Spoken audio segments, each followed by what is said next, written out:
नमस्कार। न्यूज़ डंका के बात पते की में आपका स्वागत है। डोनाल्ड ट्रंप अमेरिका के राष्ट्रपति इसी बिना पर बने थे कि सत्ता में लौटते ही मात्र 24 घंटे में यूक्रेन और रूस के बीच का युद्ध रोक देंगे। लेकिन सत्ता में आने के 6 माह तक वो पुतिन से मुलाकात भी नहीं कर पाए। इसीलिए उन्हें यही कहना पड़ा कि भारत और पाकिस्तान के बीच का जो संघर्ष था वो उन्होंने ही रोका।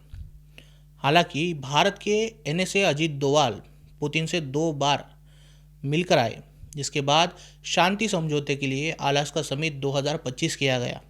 इस बैठक का इस्तेमाल भी ट्रंप ने अमेरिका की शक्ति का प्रदर्शन करने में किया, लेकिन पुतिन से कुछ भी ठोस पाने में वह असफल रहे।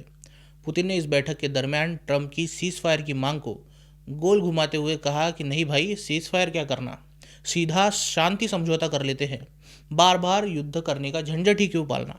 इस पर डोनाल्ड ट्रंप भी खुश हुए, लेकिन पुतिन ने कहा कि यूक्रेन को इसके लिए डॉनबास का इलाका भूलना होगा। यह असल में यूक्रेन का पूर्वी इलाका है और इसमें यूक्रेन के 2 महत्वपूर्ण शहर डोनेस्क और लुहांस्क आते हैं।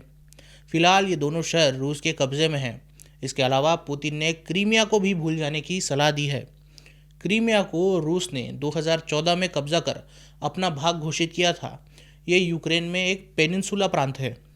अब रूस का कहना है कि जो उन्होंने कब्जाया है वो यूक्रेन को भूलना होगा। इसके अलावा यूक्रेन नाटो का सदस्य देश नहीं होगा।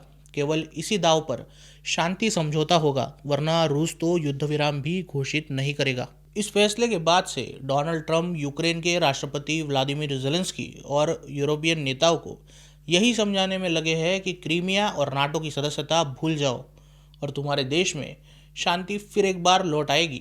दरअसल रूस यूक्रेन का युद्ध शुरू ही इसलिए हुआ था क्योंकि यूक्रेन नाटो का सदस्य देश बनना चाहता था।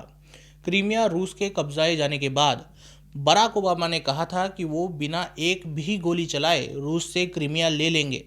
तभी से बराक ओबामा और उनके सहयोगी यूक्रेन को नाटो का सदस्य देश बनाने की कोशिश कर रहे थे। लेकिन ओबामा के हटने के बाद डोनाल्ड ट्रंप सत्ता में आए तो यूक्रेन की सदस्यता ठंडी पड़ गई। आगे जाकर जब जो बाइडेन अमेरिका के राष्ट्रपति बने तब फिर से बराक ओबामा ने यूक्रेन को नाटो का सदस्य देश बनाने की कोशिश की, जिससे चिढ़कर ही रूस ने यूक्रेन पर धावा बोल दिया। यानी ले देकर सवाल यही था कि यूक्रेन पश्चिमी देशों से, खासकर नेटो से करीबी ना बनाए। अगर यूक्रेन को नाटो की सदस्यता मिलती है तो अमेरिकी न्यूक्लियर वॉरहेड्स सीधे रूस के नाक के पास लगेंगी, क्योंकि रूस बिल्कुल सह नहीं पाएगा। लेकिन अब परिस्थितियां बदल चुकी है। अमेरिका यूक्रेन के युद्ध में पानी की तरह पैसा बहा चुका है। यूरोप, अमेरिका समेत पश्चिमी देशों ने 500 बिलियन से ज़्यादा के डॉलर्स फूंक दिए हैं। अब अमेरिका के लिए सवाल बना है कि वो इस आग में कब तक ईंधन डालता रहेगा।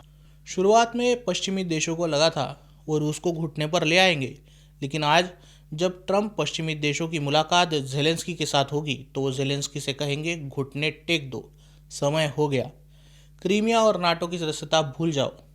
एक तरफ डोनाल्ड ट्रंप को नोबेल अवार्ड की प्यास लगी है तो दूसरी तरफ यूरोपीय देश पानी की तरह पैसा बहाकर थक चुके हैं। अगर कोई खड़ा है तो वो रूस है, और रूस का तेल खरीदने वाले भारत और चीन। जिस तरह व्लादिमीर ज़ेलेंस्की की नाटो में सदस्यता के लिए जल्दबाजी के कारण रूस का कहर उन पर बरपा और आगे पश्चिमी देशों की मांग पर यूक्रेन के लोग रूस से युद्ध लड़ते रहे, वो शायद आज पानी पानी हो जाएगा। उसका कोई मतलब नहीं रहेगा। ये एक सीख है कि देश के नेताओं को निर्णय